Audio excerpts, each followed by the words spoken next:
வடிவேல் பத்தி நான் பேச விரும்பலைங்க. அவர் பாவம் காமெடி பண்ணிட்டு இருக்காரு. நான் அவரை கடைசியா சந்திச்சது ஒரு விமானத்துல.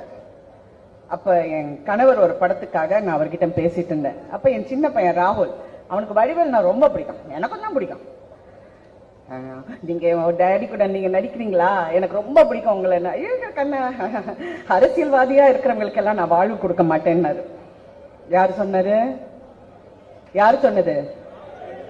அவர் நடிச்ச அந்த அரசியல்ல இருக்கிறவங்க கூட அவர் நடிக்க மாட்டார். ஏன்னா அவங்களுக்கு வாழ்வு வந்துடுமா. யாரு இன்னைக்கு எங்க இருக்காங்க, நீ எங்க இருக்க? என் ஆபீஸ் முன்னாடி ஒரு போஸ்டர் போட்டிருக்காங்க, காணவில்லை. நானும் அவசரமா என்னடா என் ஆபீஸ் முன்னாடி வடிவேலோட போஸ்டர் போட்டிருந்தாங்க. ரொம்ப தமாஷா இருந்தது. ஆனா இதை தமாஷ் பண்ண வேண்டிய விஷயம் அல்ல. நான் சினிமால இவ்வளவு வருஷம் இருக்கேங்க.